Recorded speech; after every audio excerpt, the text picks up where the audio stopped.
Hello, YouTube. This is Alpha White Wolf. And I'm Axel Reaper. And we are bringing you another episode of the Indomitus Glatorius podcast. It's good to be back.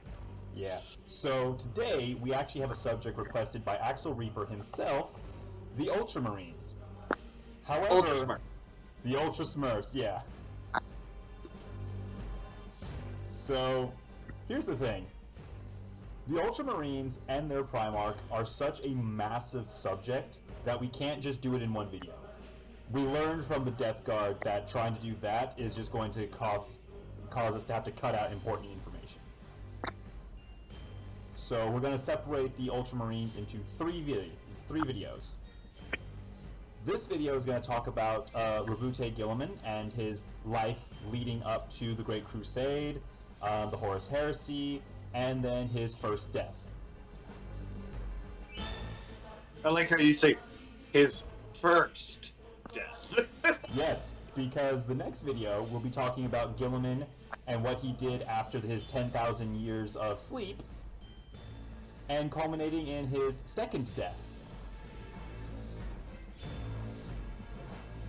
It's like, I'm like, oh, big guys with blue armor. Oh, they're Ultramarines. This is going to be a great topic. Just to let you know, there's about 28 hours of information just to get started on. Yeah. So the first two videos are just going to be on Guilliman, his life, and then what he's been doing in modern 40k. And then the third video, we're going to talk about the Ultramarines themselves, kind of like what their history is, and then we'll talk about some of the tabletop, the memes, and the reason why the Ultramarines are kind of disliked by the fan base. Well, other than the fact that you can call them the Ultra Smurfs, I don't know. Just so our viewers don't know, if you don't know, I am not a 40k player. I don't understand 40k very well. I don't have a lot of time to invest in it, but I love learning about it because it's interesting to me. Oh yeah. 40k is a massive franchise. It is honestly so... You don't even need to collect miniatures. You don't even need to do all that much. It just has so much and so many ways to get into it. So, you ready to get into this properly? Yes, I am excited. Let's go ahead and do it. Alright. I'm going to take care of the usual video spiel, and then we'll jump right into it, okay? Alright. So, if you're new to the channel, YouTube, hit that subscribe button. We are so close to reaching 1,000 subscribers. Let's see if we can't reach it at the end of this year. Go for the one. What was that? Let's go for the 1K. Yes. If you like the video, indicate so down below with that thumbs up sign. And if you have suggestions for future videos, drop them in the comments. All right. We are open to suggestions. Oh yeah. So, quick recap of the story up until this point. So, 40k takes place in the future. At some point, there's this really fucked up kind of situation called the Age of Strife. And a man that would become known as the Emperor of Mankind decides, I'm gonna fix this. I need to fix this. So he creates his 20 demigod sons, and then the Chaos Gods sprinkle them across the galaxy. So let's go ahead and pick up the story with Primarch 13. What is it? So, I'm sitting here, I'm like, alright, so let's go ahead and start with the Ultramarines. And then all of a sudden it's like, hey, by the way, before we do that, there's the god, there's children of the gods, and then there's the ability to create a godlike story. Alright, let's start on these guys. Yeah.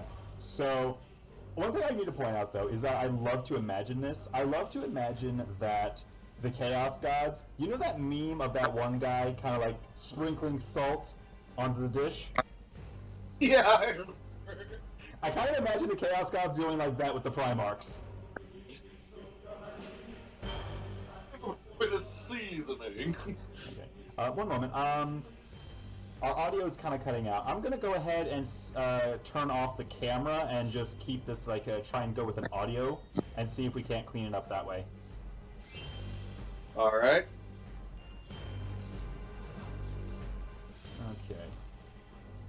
How's it feel? And I think it cleaned up just a little bit. hey, here, let me try turning off my camera as well. See if that works. Yeah. Everybody doesn't want to look at my ugly mug, anyways. Well, they're not going to see us anyway. Yeah. There we go. How's that working? Oh, I think that cleaned it up really nicely. Yep. All right. So, okay, so Primarch 13. He is the Primarch who was created for the 13th Space Marine Legion, and right now he is a little baby in a gestation chamber, hurtling through the warp. Okay. So he lands on a planet in the eastern quadrant of the galaxy called Macragge. Now, Macragge is basically, imagine ancient Rome, but it didn't fall, went through an industrial revolution, and then started space travel. It's a little weird. Yeah, there's a lot of Roman influence on Macragge. There's like a lot of Roman influence just in the 40K universe. Lots of that. Lots of Roman, lots of Latin, lots of stuff like that. So, Okay. The great thing about Macragge, though, is that because it had technology, when some locals actually came by to investigate this big crater, they looked in and realized that's an advanced space pod. They weren't like godlike things, superstition, magic ooga booga shit. wait, can you say that one more time? Magic ooga booga shit. When you said that, all I could think about was the frickin' Crash Bandicoot. Ooga booga! Yeah, exactly. So, they crack open this pod, and when they look inside, okay, you know the movie Meet the Spartans? Yes, I have seen that. You remember in the beginning of that movie, Baby Leonidas? Yes, I remember. So, I want you to imagine, okay, I'm going to try and share my screen real quick. Here we go. Let's see if we can't get this to work.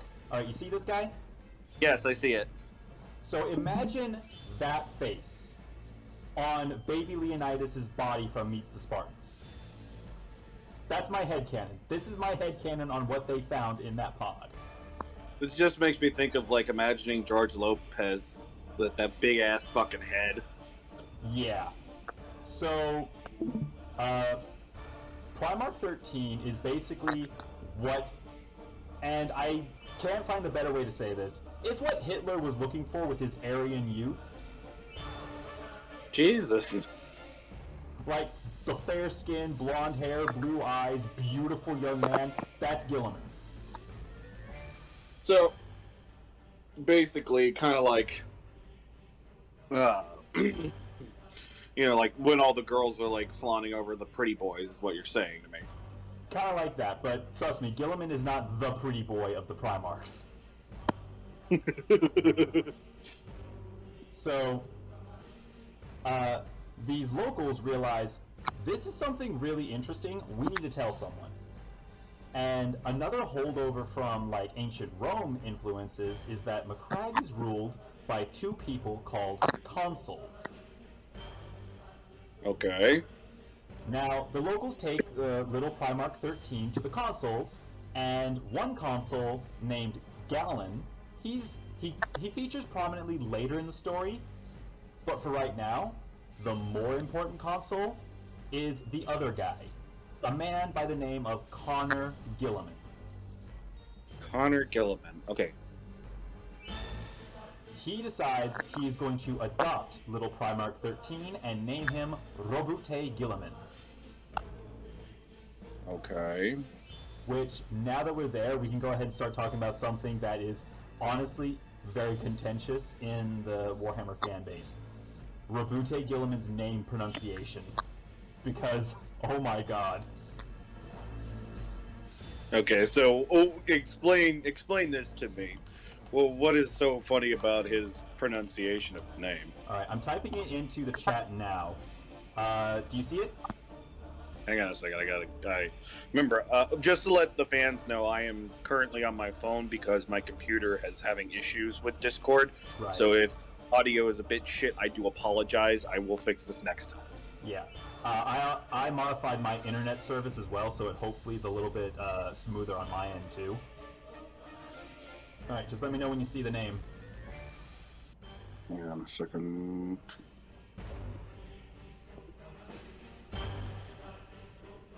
Yeah, I see it. So, there are people who will pronounce this as like Reboot Guilliman, Reboot Guilliman. Robert Guilliman, Okay. Robo Girly Man.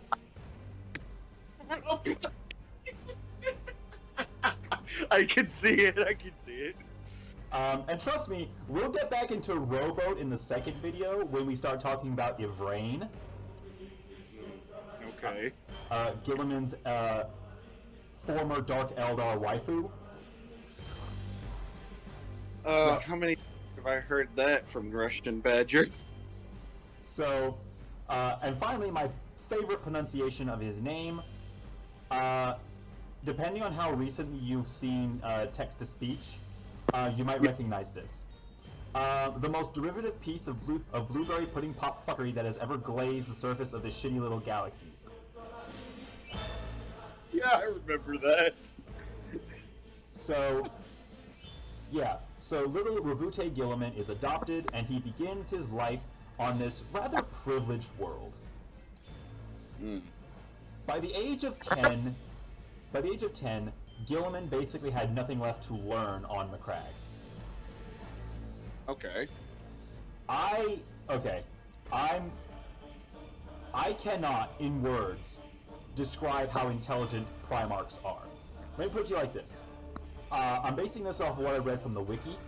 By the age of 10, Guilliman was able to take fragments of information and make logical deductions so insightful that it bordered on precognition.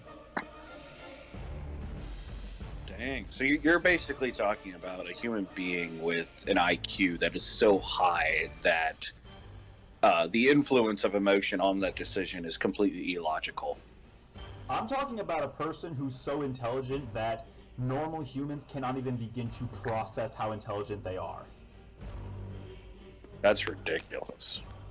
Like, Guilliman isn't a psyker. He doesn't have psychic powers, but he can seem like it to a normal person because of how smart he is. Damn. Yeah, because when we talked about the psychers, they had the telepathic powers and everything like that. But I don't remember you telling me that does that make them more intelligent as well? Not really. That's very much a personal thing, a person-by-person thing. Okay. Yeah. So, that's Guilliman by the age of 10. Basically, Macragge had nothing left to teach him because he was basically the smartest person on the planet at that point.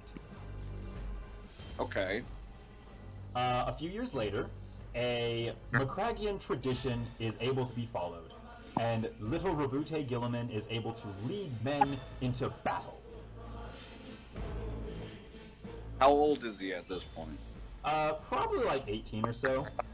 Okay, so you just become an adult in a sense. Yeah, basically on Macragge, I keep saying that has a lot of Roman tradition, and that is true. This is like one of those things where it's like, yeah, Macragge is basically, because it is so heavily influenced by Rome, military, politics, things like that. These are basically how Macraggians do things. Okay. So, Guilliman takes an expeditionary force to pacify an area called let me try and pronounce this, Illyrium. Illyrium. Can you put it in the... Sure. Let me go ahead and pull this real quick. Let me paste. Okay. Delirium. Yeah, I probably would think. Yeah. So basically, much like in ancient Rome, it's basically like vandals and savages versus like the civilized cities, and Guilliman has to go take care of like savages, for lack of a better description. Savages. Though it's more accurate to say that it's like bandits and mercenaries hiding out in the areas. Okay. Now, Okay, this is another piece of headcanon. Just like my headcanon on Baby Guilliman, my headcanon on what happened at some point during a Primarch's life, and I guarantee you, if it wasn't Guilliman, it was Horus. My headcanon is that at some point, somewhere, at some planet, a Primarch walked up to an enemy force, smiled, and brought them to his side. Okay. Like, he didn't need to raise his voice, he didn't need to speak, he didn't need to bring an army, he just walked up, smiled, and were like, let us join you, please let us join you. Like, yes, upon me, my great appearance, you will become one of me. I mean, I showed you the picture of Guilliman. Yes, you did. Could you blame them? I mean, no, not really. I probably, if I saw him, I'd be like, why not?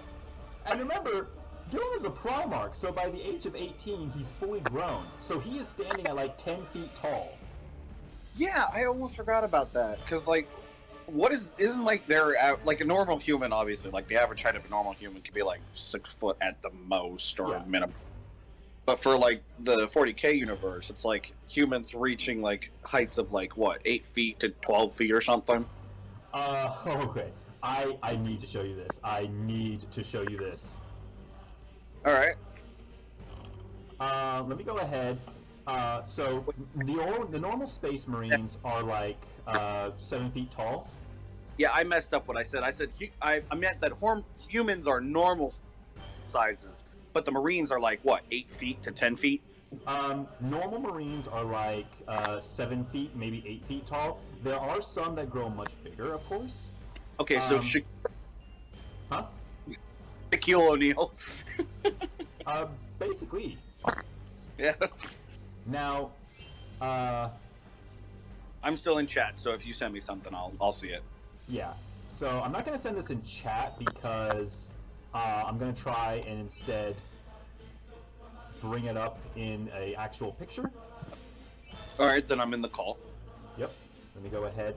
So a Primarch is anywhere from 10 feet tall for like Guilliman to 11 feet tall with Vulcan. Okay.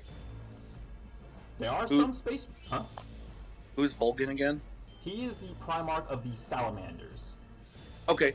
And I know who the Salamanders are. They're the green ones who are always on fire. Exactly.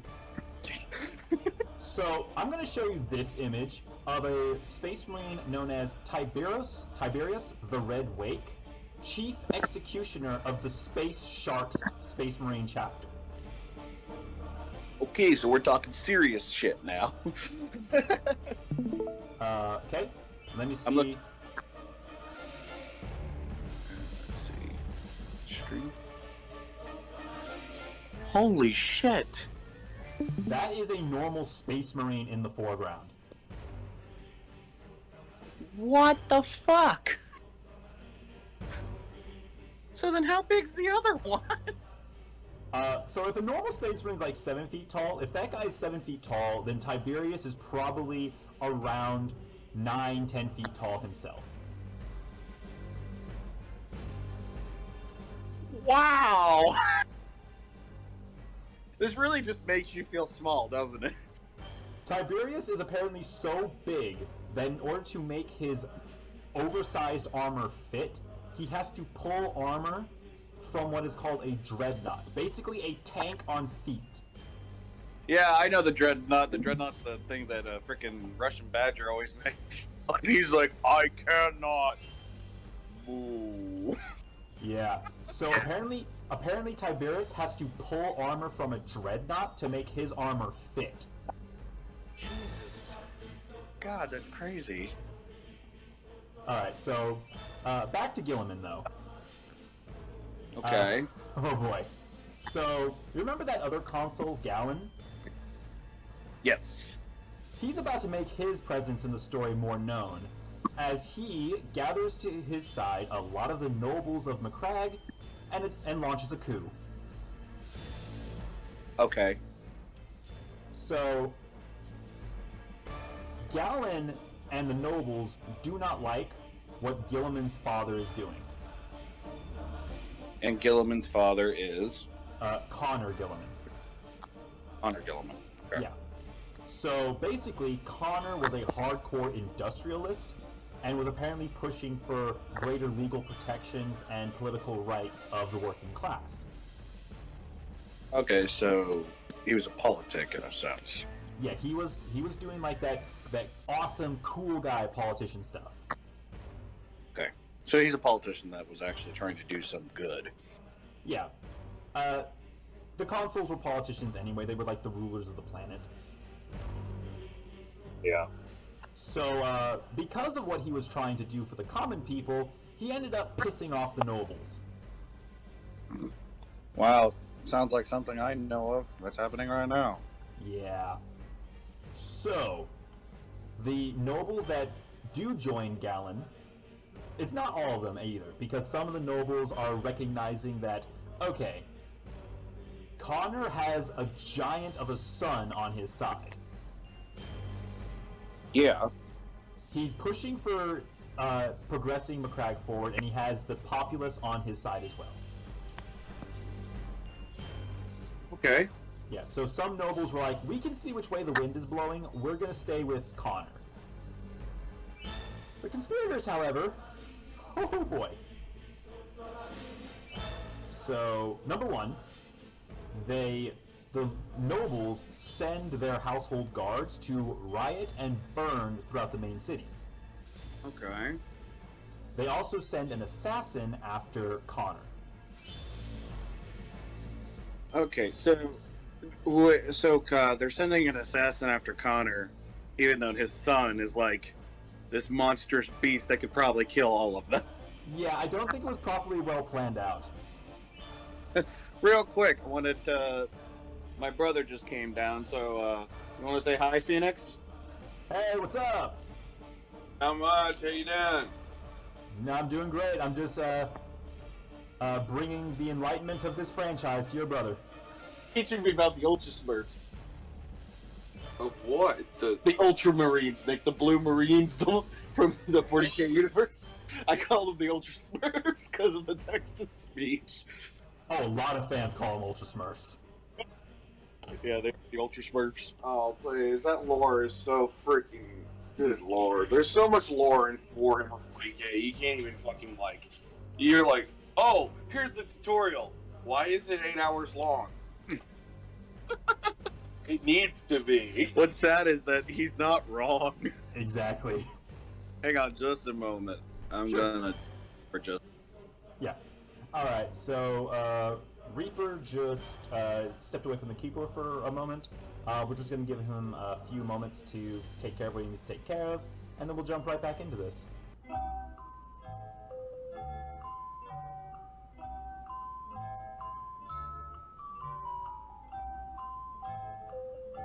Alright, I am back. Okay, cool. Just so you know, I'm going to include, like, the Jeopardy theme song into that little pause there. Perfectly fine with that. Okay, so you mentioned how clearly they weren't really thinking forward because they weren't considering, okay, if Rabute Guilliman gets back and sees this, he's gonna be pissed. Yeah. They definitely weren't thinking very far ahead, I think, because I don't think they were imagining Rabute getting back as quickly as he did. I'm guessing that didn't go very well, did it? Yeah, he gets back, and he sees that the city is basically on fire, so he manages to catch the coup while it's still going on. And I'm taking a guess and say that he probably kills all the assassins. Eventually, yes. But for right now, he is like, oh no, no, no, no, no, no! And, yeah, he tells his army, take care of the rioters, I'm going after my father. And, yeah, so... Let me go ahead and pull up this next image. Rabute goes and he finds his father alive.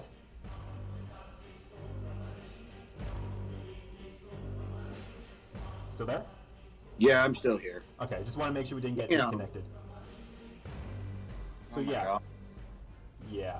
So Guilliman, Rabute finds his dad injured but alive.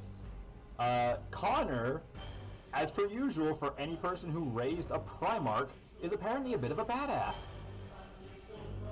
Oh. Yeah, he fended off a trained, hired assassin. Basically, what you're telling me is, again, the assassins didn't think this through. Yeah, the conspirators were not planning far enough ahead on this one. God, don't you think it's funny when someone's like, well, we are assassins. We have big dicks. Let's go try to fuck with these people. Okay, we didn't think this through. I mean, if we want to talk about big dicks, we're talking about a guy who's 10 feet tall here. Yeah. Forgot about that part. Yeah. So Connor he's injured, and he's basically taking up the position as the armchair general. He's like, all right, doctor, go away. I need to command this battle. So he's basically turning away medical treatment, which, in hindsight, probably not the best idea, because Nope. he does succumb to his wounds. Ah. Now, I like to imagine that it was very similar to this image that I showed you of Rabute like holding his father like that. Yes. I like to imagine it was similar to that. Now, Connor made sure to tell his son everything. Who was responsible for this, and why. And then for dramatic purposes, I like to imagine that his final words to his sons, in his son's arms, are like, "Goodbye, son. I love you." Bah. Go fuck him up. Yeah, he says go fuck him up, and then he does that red versus blue dying sound effect, like, bah. Okay, that's a little much. Probably. And you hit the nail right on the head earlier, where he takes care of the conspirators. Oh boy, does he... I do apologize about the noise in the background. I was underneath. I forgot where the pipes were in the house. So I was underneath one of them. Oh, it's no problem. I can't really hear anything, so I don't think our viewers are going to either. Okay, well that's good. Yeah. So, here's the thing. Guilliman is generally very collected, very calm, very level-headed. This is never... Huh? He said, "Oh no." Yeah, you know what's coming next, because this is one of the big exceptions, because Guilliman goes apeshit. Like, well, you fucked up. Oh, okay. You remember Game of Thrones, right? Yeah. You remember pretty early in the series when Daenerys comes across like a slavers town, and they basically have nailed a bunch of children to road signs? Yeah. So Rabute basically goes Daenerys Targaryen on the conspirators. Okay. He puts down this coup with just stupid speed. Like, this is Primarch in his element kind of stuff. Okay. So once he finishes putting down the coup, he executes every noble who is involved and hangs their body in the main street, and I believe like has a parade through it as his victory parade. All right. Now after this, he pushes forward his father's plans. He pushes forward like further industrialization. He creates the ultimate meritocracy on Macragge. All right. So there is no way that you can just like sneakily get around the law and get your own self-interest up there, because Guilliman has made sure that there are things in place that prevent you from just like finessing your way through life. You have to like work hard and earn what you want. Which, no offense, I believe is a very good idea for... You should work hard to get what you want. Exactly.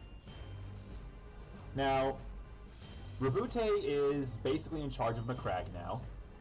No one's arguing with this because they are more than welcome. They are more than willing to allow him to be in charge. I mean, no offense, you kind of get in his way, it's probably not going to go very well for you. And all Primarchs are super charismatic, so I don't think it was going to be much of a problem for him to convince people to follow him. Yeah, I didn't think so either. Also, having a pretty face and all. Yeah. I'm fairly certain the female population was all too willing to follow their new Aryan overlord. Yeah, I would agree with that. So basically, Guilliman has Macragge under his control. He starts expanding outward. He starts gathering up territory in the realm of Ultramar, as it's called. All right.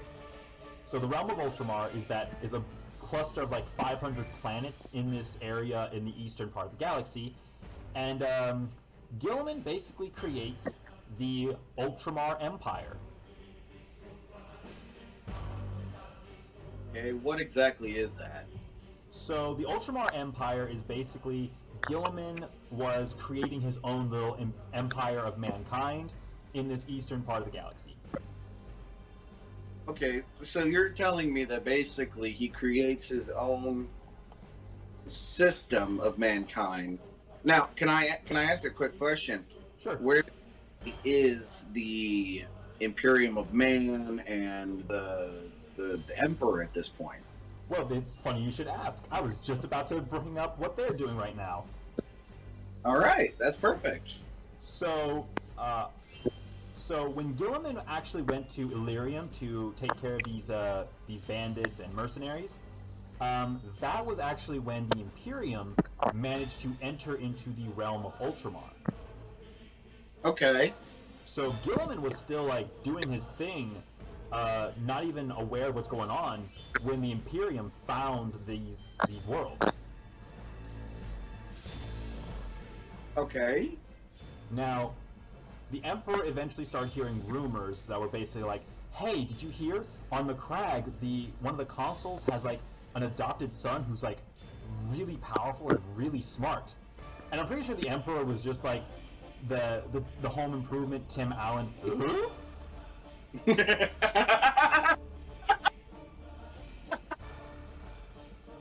Okay. Like, I imagine that. Hey, did you hear? The consul on Macragge adopted like this really impressive son. Huh? He's like super powerful and super smart. Huh? And then Do that way too well. and then finally they say, "Oh, by the way, I also heard he's like super tall." And the Emperor's like, "My kid." Oh my god, it's my son! It was the fact that he's tall that sealed the deal, that made him realize, my Primarch.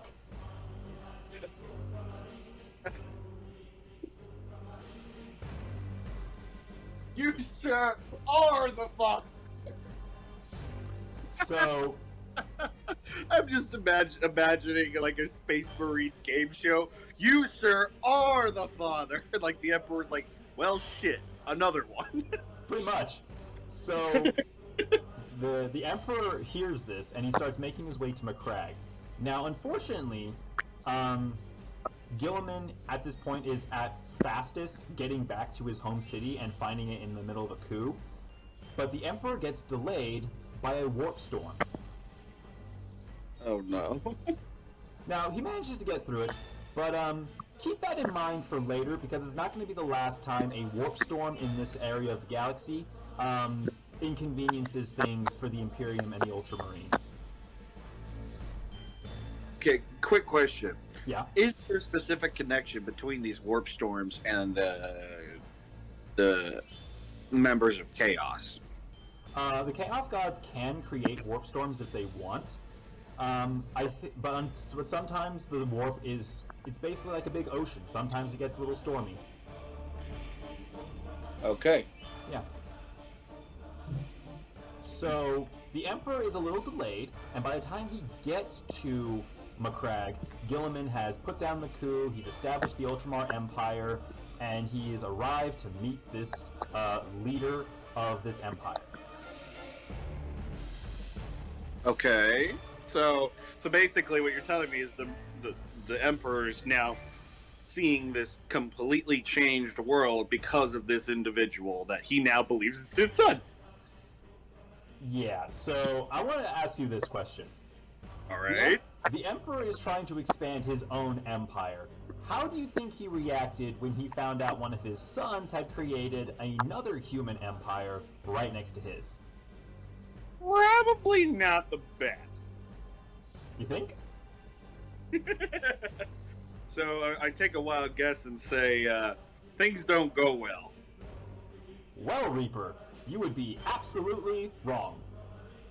What? The Emperor was thrilled. He was impressed by this.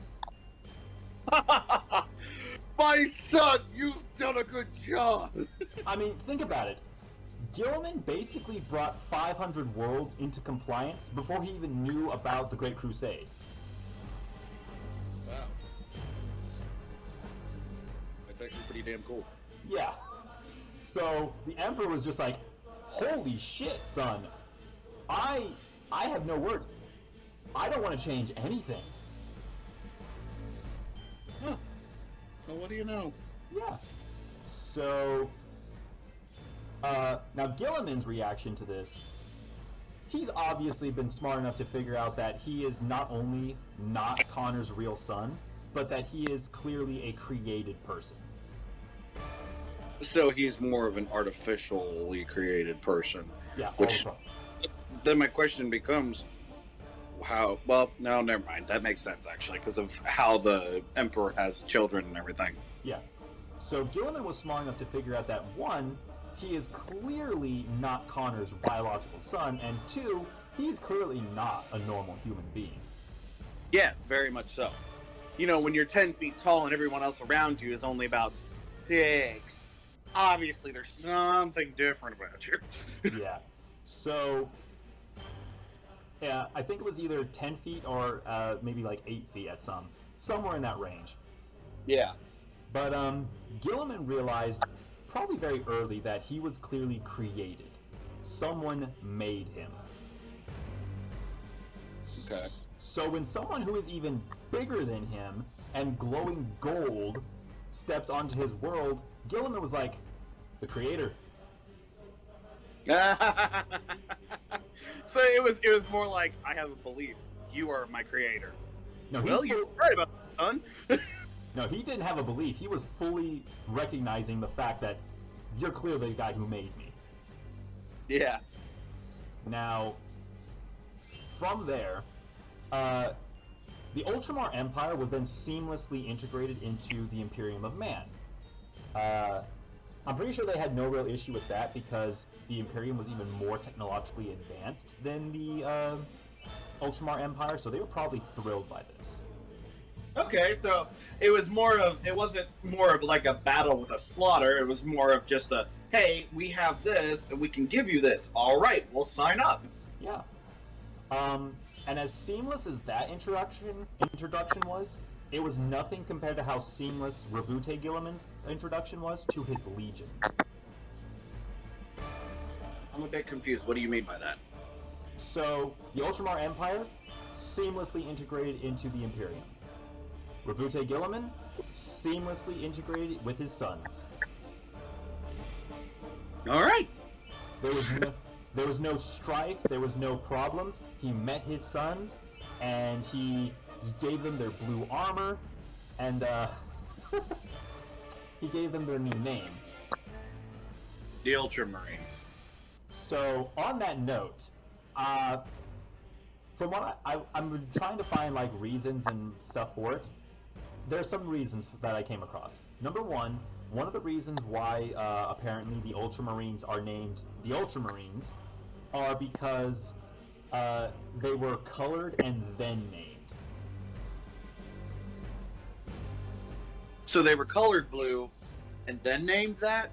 I think that's how Games Workshop did it. Basically, they made these Space Marines, painted them blue, and then realized, we need a name for them. Just name them Super Blue.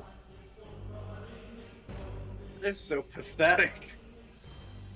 Games Workshop with its naming conventions, that's actually a bit highbrow compared to some of its other stuff. Oh no, what are some of the other ones? You remember Ferrus Manus? Yes? Ferrus Manus, the guy whose name means Iron Hands, with his Iron Hands, leader of the Iron Hand Space Marines. Yes. Oh my. That's one of the worst examples.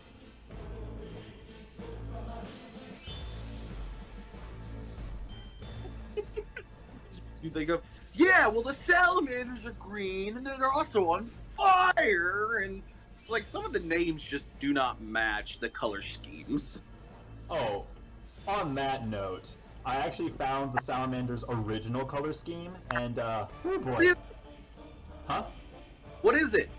Let me go ahead and try and find it real quick. Here we go. Let me go ahead and share this screen once this image loads. I have been wondering what their actual original color is. Yeah, let me go ahead and share this screen with you real quick.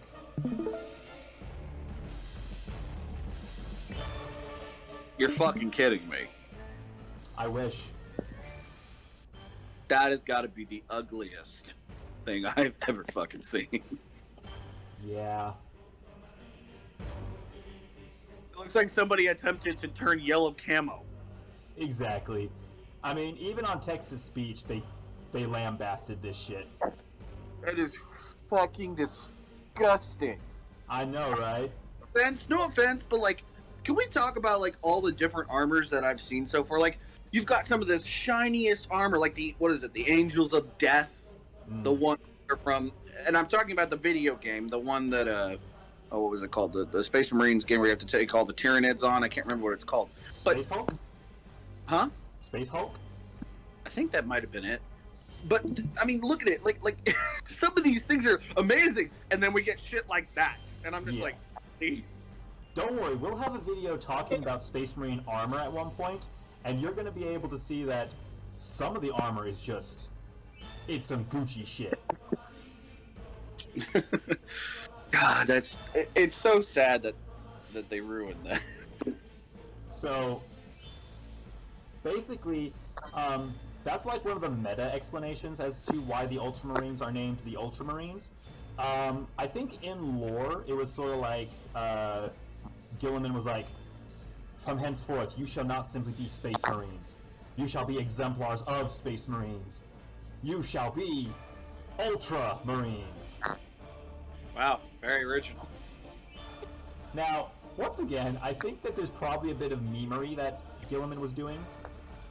I would not put it past Guilliman whatsoever to have actually named his legion the Ultramarines literally as, well, I painted them blue, so I just named them Super Blue.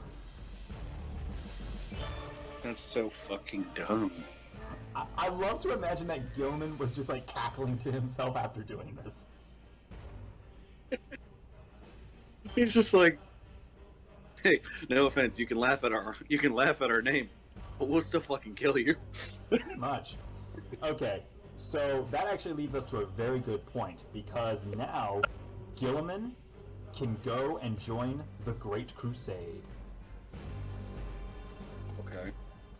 So, every single Primarch was basically made to represent something, some aspect of the Emperor. Alright. Mortarion, the guy from the Death Guard video, Yeah, I remember that. he was apparently the Emperor's endurance and willpower. Okay, so then what is, I'm trying to say his name, but... Guilliman. Guilliman, yeah. You can call him G-Man if you want. G-Man, okay. So, Ultra G-Man, can you hear me? God damn. What have we created? I'm pretty sure we haven't created any of this. This is probably shit that's been going on for decades at this point. Yeah, but god damn, it's funny. So, fuck, where was I just? Oh, Great Crusade. So, Guilliman represented the Emperor's organizational and administrative skill. Okay. Guilliman was able to basically win battles on the drawing board before boots even hit the ground. Okay. Like, he was a master of supply lines, infrastructure, planning things out, and then accounting for like every possible situation that could arise. Okay, I see what you're saying now. Yeah, so that's one of the reasons he was so successful. The other reason was that he had the biggest legion of the entire Legiones Astartes. Okay. So you're telling me that basically created a very large reputation for himself. Oh, they got that reputation. Really, they earned that reputation a lot. The Ultramarines were, at their peak, numbering around 250,000 Space Marines.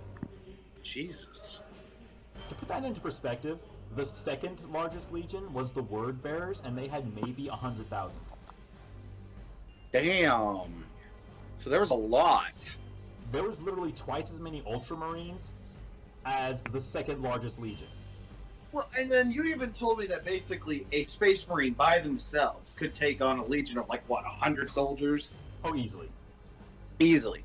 So you're saying you're talking about a group of like 250,000. Yeah, I mean, what was they that? could plan it in a matter of minutes.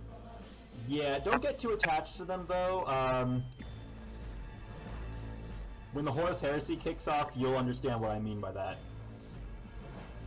I'm not getting attached to anybody, just to let you know. Good.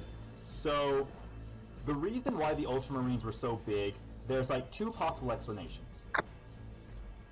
So, you remember how there were 20 Primarchs? Yeah. So, two Primarchs, for reasons that we do not know, got erased from Imperial records. Okay. Yeah, we have no idea why. We have no idea what was going on.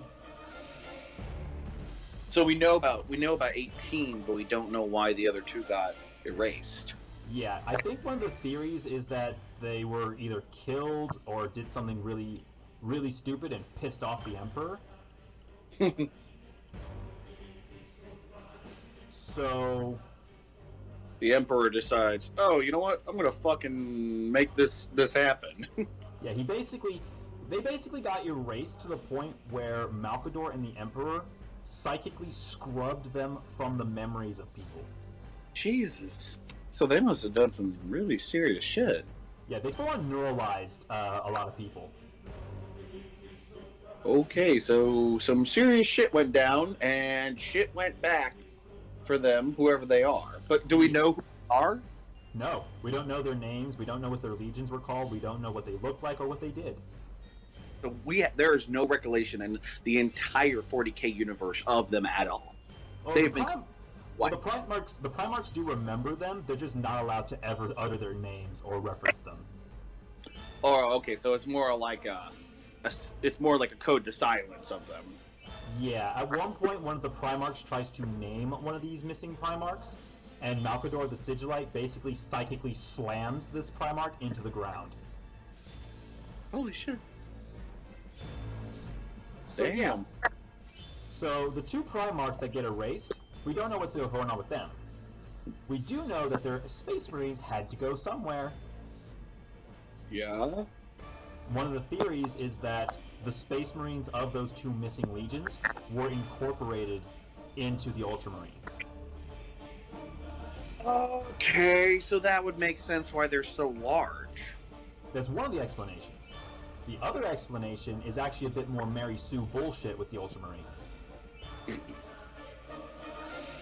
So, whenever you're making a Space Marine, one of the important organs is called a progenoid gland, the gene seed. Okay. It's the genetic material of the Primarch themselves, and unfortunately, like any organ, this can be rejected, it can experience mutations, it can undergo deviations. Okay, I get what you're saying.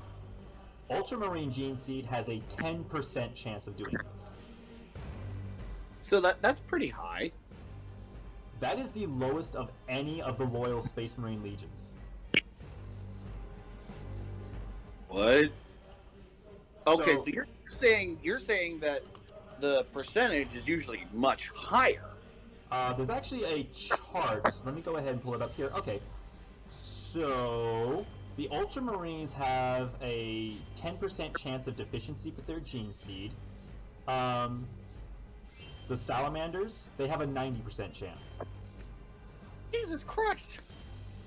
So I imagine that with the chance of deficiency also increases the chance of rejection. Okay, so you're saying that based on the concept of the deficiency and the percentage-wise will determine whether or not there'll be a failure or a success in creating one of those Marines. Exactly. So the purer the gene seed, chances are the easier it is to make them successfully undergo the augmentation. Okay. So this purity plus the possibility that they got swelled by these two legions is the explanations behind why the Ultramarines were so damn big. All right, makes sense to me. Now, this means that with their sheer numbers and the brilliance of their Primarch, they could bring entire star systems into compliance at the same time. Well, then why exactly? Well, okay, look, I'm just going to say this with all honesty. Yeah. If you're an individual who has a strategic value absolute, the concept is if I knew my Space Marines could do that, I would want the largest fighting force in the world. So basically, at that point, no offense to the world, but they kind of use the concept of killing people and stealing property.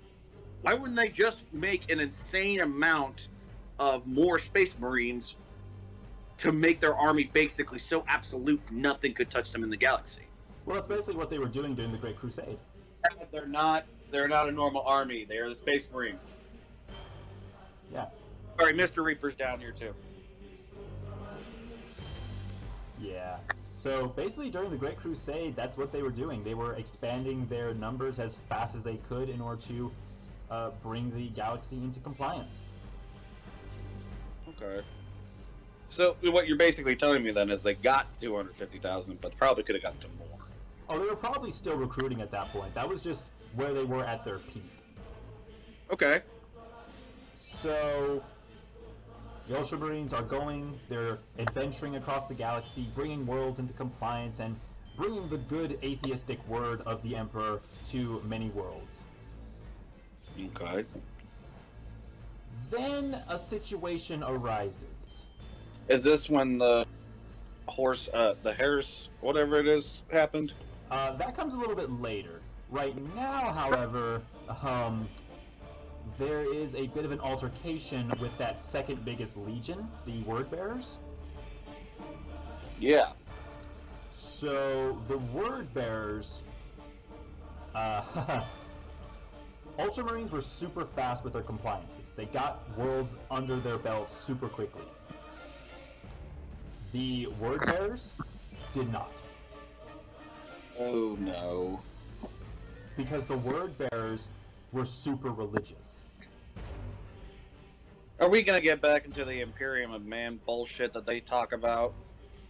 Yeah, basically the Word Bearers are the reason why the idea of the God Emperor really took off. Oh, great. Well, no offense, but if a conquest such as a crusade happens, don't you think that you'd want to, it's like, I want to do this for the Emperor, but what part of that made them stop wanting to, take over as quick as they could? They were still trying to take over as quick as they could, but the situation that came up was that the Primarch of the Word Bearers was taking too long with his compliance efforts, and the Emperor was not having it. Okay, I think I see where this is going. So, Lorgar Aurelian, Primarch of the Word Bearers, he keeps on conquering worlds and destroying their religions. Hang on just a moment, okay? Yeah.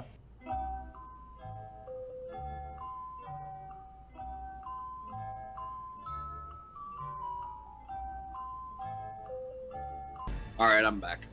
Okay. So the Word Bearers were preaching that good word of the God Emperor of mankind, and this annoyed the Emperor. It also made their compliance efforts super slow. So you're saying is that they're like, you know what, you're not really doing a lot for me. Hey, Space Marines, come on, let's do this. What happened, however, was that the Emperor, he was probably willing to ignore the religion bit. He was likely super annoyed by it, but that slow compliance, oh no, can't have that. So you're basically telling me that the Emperor was not happy with the progress, and so he's basically going to decide to send the Ultramarines in. Kind of. So, the Lorgar creates a city called Monarchia, the perfect city, a bastion of holy reverence to the God Emperor of mankind. And it is at this point that the Emperor was just like, enough! The Emperor's patience has been tested, and he is not happy. Yeah, and thus begins an event called the Raising of Monarchia. Okay. The Emperor brings the Ultramarines, destroys Lorgar's perfect city, his pride and joy, and then forces Lorgar and his entire legion to kneel before the Emperor and Guilliman. Oh, that must have felt like you just got slapped in the face with a dick. Pretty much. So then, what part of this has to do with what? So basically, you're saying is that the Ultramarines were kneeled to, or the leader of the Ultramarines was kneeled to based upon what these other guys had fucked up. Yeah, basically it was a chastisement of the word bearers. Ooh. And you said the bearers had about 100,000, while the Space Marines had about 250,000. Yeah, Ultramarines were over twice as big. Okay. Now, the word bearers picked up the pace here, but Lorgar's loyalty to his father was basically over. Oh, so now we're talking about the concept of a possible mutiny. Yeah, now one of Lorgar's Space Marine sons, who has actually the whole time been a Chaos Worshipper. Oh no! Don't worry, we're gonna talk about this guy, and we're gonna shit all over him because everything that's going wrong in the 40k universe right now can be traced back to this one guy. Oh, so he's like the Jar Jar Binks of the 40k universe. Pretty much. But like way worse. Alright. So, Lorgar basically gets turned to chaos. And the Emperor doesn't really know this, but he's like, okay, they're picking up the speed of compliances, the message has been heard, I'm gonna continue going on and doing my thing. Okay. Then, at the culmination of the Great Crusade, the peak, the Battle of Ulanor, as it's called, the Emperor is like, sons, gather round. Listen, I need to head back to Terra to take care of a project. While I'm gone, my favorite son, Horus, is going to basically be in charge. Follow him like you would follow me. See ya.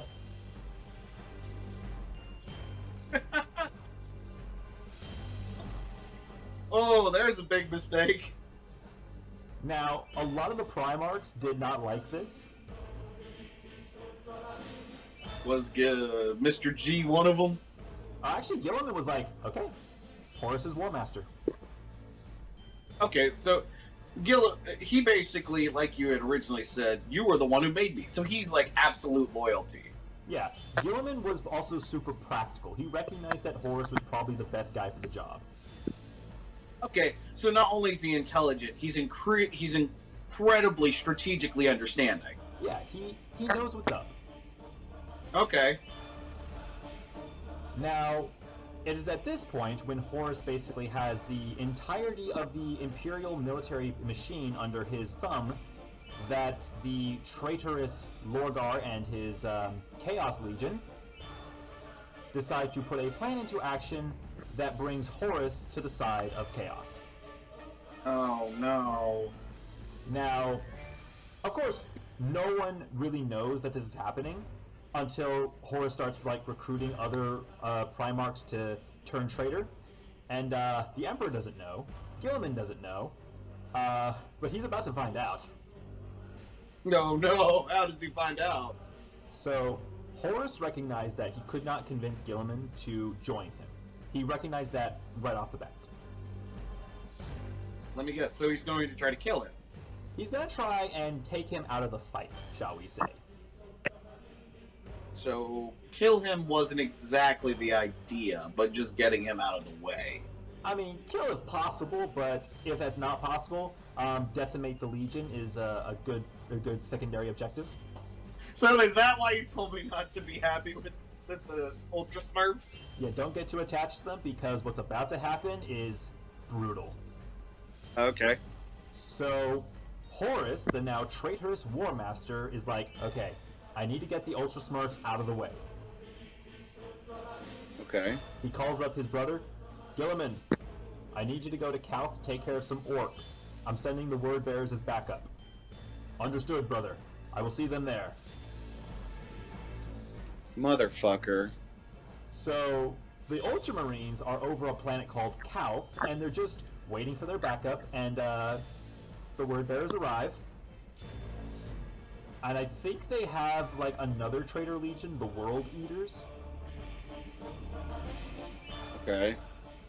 And, yeah, they ambush the Ultramarines, and a fierce space battle occurs.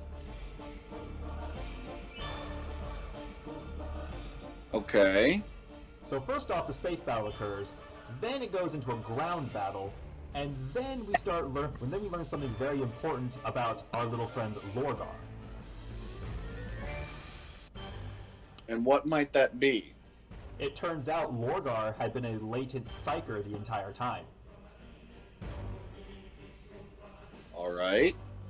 So he could do that warp magic bullshit, but he just never knew it until fairly recently. Oh boy. What you're saying? Lorgar conducts a psychic ritual that causes Calth's star to go supernova. Oh shit. So yeah, it goes from a space battle to a ground battle to an underground battle. Well then. By the end of it, the Ultramarines had lost about 60% of their force. Damn. Yeah. That's like Jesus. Yeah. Almost 150,000. Yeah. Well, obviously that would change the superiority involving the power. Yeah, the power balance has shifted considerably now. Damn. And remember, this is going on while at the same time other ambushes are going on, crippling other loyal legions.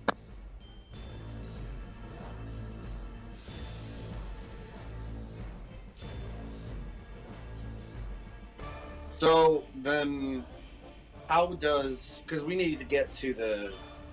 I guess how all this has started, but where do we get to G's death? So that actually comes in the next couple. That actually comes after the Horus Heresy. Now, during the Horus Heresy, Guilliman is now chasing his traitorous brothers. They arrive on a planet called Nuceria, which, when we do talk about the World Eaters, we'll talk about Nuceria more. And Guilliman engages Lorgar in a fierce melee. Okay. Following this, Angron, Primarch of the World Eaters, basically Kool-Aid Mans his way into the battlefield and takes over the melee with Guilliman. Okay. Now, unfortunately for Angron, he has an implant in his head that's killing him. Yeah. But Lorgar is like, okay, I'm gonna save Angron. Ooga ooga ooga booga ooga ooga ooga ooga. And does it work? So Guilliman first kind of looks over at Lorgar like, Lorgar, what the fuck are you doing? And then it shifts to a question of, what the fuck is going on? As the sky turns red and starts raining blood. Why did that happen? Because Lorgar's little ritual just now, that ooga booga nonsense just now, Yes. that was basically him saying, Great God of War Khorne, please elevate my brother Angron into greater demonhood. Oh no. Which now brings us into the third situation, the third question Guilliman asked, a repeat of, what the fuck is going on? as Angron turns into... Hold on, let me pull up the image so you can properly appreciate this nonsense. I'm looking. What the fuck? That's what Angron becomes. I'm guessing this doesn't go very well. Yeah, Guilliman at this point had already taken like a power maul to his head. A power maul to his head, a chain axe to the gut, and now his brother had turned into a monster in front of his very eyes. So he's not in a good position. Guilliman is like, okay, fuck this shit, I'm out. He and his sons bounce, and I'm pretty sure that Guilliman is flying back to Macragge, holding a giant bag of frozen peas to his head, going, what the fuck, what the fuck, what the fuck, what the fuck?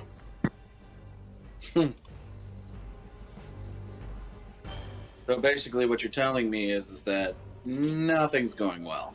Oh, it's gonna get a lot worse in a moment. So, you remember how the Emperor was delayed by a warp storm when he tried to find Guilliman? Yes. Lorgar conducts another psychic ritual, it's kind of this thing now, and creates a warp storm isolating the Ultramar realm. No. No communication can get in or out, no travel in and out. The Ultramarines are stuck. Okay, so basically what you're telling me is that everybody's fucked. Oh, it gets a little bit worse, but then it gets a little bit better. Okay. So Guilliman, after a while, is like, "Ah, fuck it," and he pulls out like this weird psychic relic, and he activates it, causing a little beacon to go off, and allowing people on the other side of the storm to see the beacon and head to Macragge. Okay. That's the good news. The bad news comes like 10,000 years later. Bad news. So that psychic beacon, it got someone's attention. Whose attention? You know the Tyranids? Oh no! Yes, I know the Tyranids. So yeah, the little beacon that Guilliman made ended up catching their eye, and they started making their way towards the galaxy. And the Tyranids are not an easy foe. No. But back to the good news though. The two legions that saw the beacon were the Dark Angels, led by Primarch Lion L. Johnson. Ah. What was that? I said, understood. And then finally, the second legion that saw the beacon were the Blood Angels, led by my boy Sanguinius. Williams. Awesome. So they make their way through the Ruin Storm, they meet up with Guilliman, and Guilliman is like, okay, we don't know if the Imperium is still around. I propose Imperium Secundus. Oh. Basically, if the Imperium had fallen, we need to hold as much of the Imperium together as we can. And if the Imperium is still around, we can just end Imperium Secundus and go back into the fight. I mean, it sounds like a smart strategy. Yeah. It would come back to bite Guilliman in the ass a little bit, but for the time being, it was a good strategy. I mean, you have to think about it strategic concept. In my opinion, that strategically sounds like it was a good idea at the time. Exactly. Now, next we have the question of who is going to lead Imperium Secundus. Well, I'm taking a wild guess here and say it probably is G. No, actually. Then who is it? So, Guilliman recognized that if he made himself the regent of Imperium Secundus, it would look very bad for anyone else who came across the situation. Oh, I think I see what you're saying. So, Lionel Johnson was also an option, but he had his own little, problem to take care of on Macragge. So he wasn't a good option, so I'm guessing they went with your boy? Yeah. So I need to tell you what the problem is, though, because it is honestly a terrifying situation that happened. Okay, go ahead. The Dark Angels had a stowaway in the form of the Primarch of the Night Lords. Okay. Why is this a... It's a problem because Conrad Kurz. So take Batman, right? Yeah? Add in the Punisher.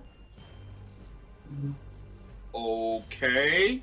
Give him the physical strength of like the Hulk and the mental stability of the Joker. Oh, shit. Yeah.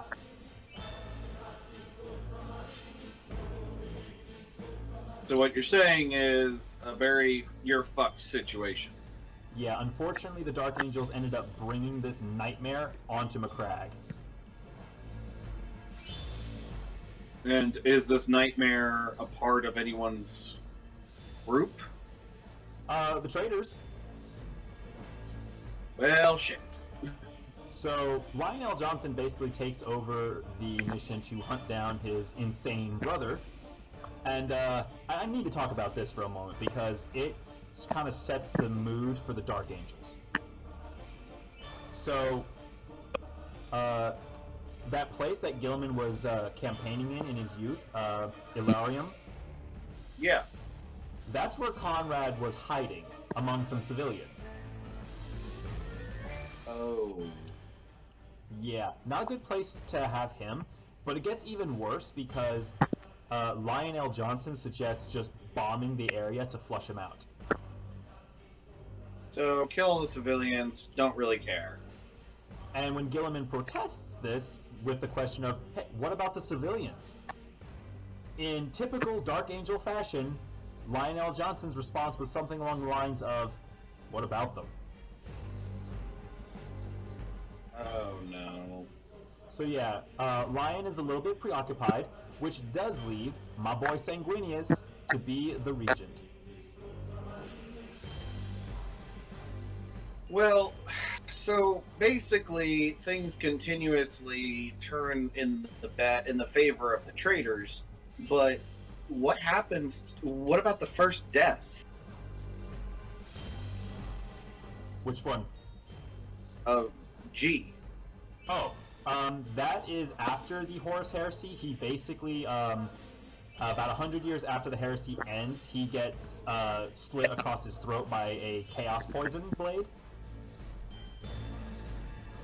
But yeah, I'm gonna go ahead and just wrap up the Horus Heresy real quick. Because Okay. it's really important to get these last bit of details done. So Conrad gets captured. They find out from Conrad because Conrad has future visions. That's his ability. Still there? Yeah, I'm still here. Yeah, I thought I heard a disconnect sound. Okay. I thought I did. Like, oh no, did we disconnect? Yeah. So Conrad reveals that he has had future visions about the Emperor sending an assassin to kill him. To kill who? To kill Conrad. Oh. Conrad foresaw his own death. Well, why would the Emperor send an assassin to him? Because the Emperor was kind of aware that some of his sons were a bit too dangerous to keep around. Oh. So Sanguinius, who also has future visions, can vouch for this accuracy, and this allows the Triumvirate to realize, okay, great, the Emperor's alive, Imperium Secundus is over. But not before Conrad reveals a little thing about what Lionel Johnson has been up to. And what has he been up to? You remember how Guilliman said, don't bomb the civilians? Yeah? Basically, Lion ignored that and bombed the civilians anyway. Of course he did. Of course he did. Which resulted in Guilliman snatching... It's still property, and I've already stolen all your property. Yeah, so Guilliman basically snatches Lion's sword, snaps it across his knee, expels Lion from the Triumvirate, and tells him, get the fuck off my planet. I'm guessing that doesn't go well. Lion takes that. He's obviously a little annoyed, but he takes his ships and his men, and he goes off and starts taking care of his own stuff. Okay, so he didn't react by being a traitor. No. Okay. Well, So, I feel like this has been a pretty good podcast, to be honest. yeah, so we're going to go ahead and wrap this up real quick with the last couple of things of what Guilliman's been up to. Okay. Horus Heresy kind of finishes. Guilliman is off in the other places of the galaxy trying to keep the Imperium together, put out fires here and there. All right, so it's kind of like he's like trying. It's like trying to stop the fires in California is what he's doing. Yeah. He's like pretty specifically taking strategic spots to try to stop it. Yeah, he still has he's lost a lot of his legion, but he still has the biggest loyalist legion. Okay. So Guilliman's doing that, so he's not able to help out with the Emperor's final duel with Horus. Sanguinius gets bodied, Horus gets deleted, Emperor gets mortally wounded, placed on the Golden Throne, and oh boy. Rabute Guilliman is now made the Lord Commander of the Imperium of Man. The Lord Commander of the Imperium. He's basically the Emperor in the Emperor's stead. Well, ain't that just a surprise? Now, what comes next almost creates another civil war. All right. Should we continue this, or should we leave that for the next podcast? Oh, we're almost done anyway. All right. So Guilliman proposes the Codex Astartes to split the legions into the chapters that we have today, and a lot of the Primarchs don't like it, but eventually they agree. Then, over the next 100 years, the other Primarchs basically fuck off and do their own little vendettas and leave Guilliman alone to try and maintain the Imperium. So is this why he becomes kind of a laughingstock? No, he never really becomes a laughingstock. He kind of becomes disliked because of plot armor reasons. Okay. So, about 110 years after the Horus Heresy, Guilliman meets up with one of his traitorous brothers, the actual Primarch pretty boy, Fulgrim. Alright. Fulgrim slashes him across the throat with a blade covered in chaos poison, and Guilliman is full on dying. Oh shit. Fortunately, though, the Ultramarines stuff him into a stasis field, and there he stayed for 10,000 years on the brink of death, and that is where we're going to leave off the video. Alright. I have to say, I think I followed a lot better this time because you didn't cut out a whole bunch. Oh, yeah. So I think we are definitely getting better and getting down to fixing issues involving audio. Yeah. And I really enjoyed this. I enjoyed this one a lot more than I did the others, mainly because I could hear you and understand what you were talking about. But it was very interesting, and I'm excited to continue this topic. I hope our viewers, you guys enjoyed the video as well, because honestly, it's good to have you all here, and I do want to see our channel grow a little bit more, getting to at least 1,000 by the end of the year if possible. And if not, I understand. You know, it's wonderful to have you all here and listening. Yeah. If we don't make it this year, there's always next year. Yeah, we'll make it at some point, though. Yeah, so the next video we'll do, we will be talking about Guilliman's return to the Imperium, his basically first death, and then his second death as he's struggling to keep the Imperium together. Right. Alright then, any questions before we go? I have none. You've answered all my questions I've had. I mean, honestly, you made it pretty simple to kind of follow. I mean, it's a lot of information, obviously, but you made it, I would say, constructive enough for me to follow. Yeah, I've been rehearsing ever since we first planned to do this, just to make sure that the flow of information was smooth and effective. And I have to say, I like that you brought the pictures in to allowed me to kind of more visually see it, especially because and our viewers understand, I'm not really a 40K person. I don't have time to be a part of this universe, but once I graduate college and, you know, have my degree, it'll be a lot easier for me to be a part of this a lot more. Oh yeah. And you cut out again. Yeah, I'm just agreeing with you. I'm looking forward to when we can actually do these on a more regular basis. Yeah, also with a possibly better connection system. Yeah. Well, I say we wrap up the video. All right then. So, once again, if you all like this video, indicate so down below. If you're new to the channel, hit that subscribe button, and if you have suggestions for future videos, drop them in the comments. I'm looking forward to telling Reaper about the Fall of Cadia, the return of Guilliman, and the Indomitus Crusade in the next episode. And I am ready to learn about all those things I do not know about. So, I think that's a good point to end this. I've been Alpha White Wolf. And I'm Axel Reaper. I'm signing off. You all have a good one. Have a good holidays. See ya.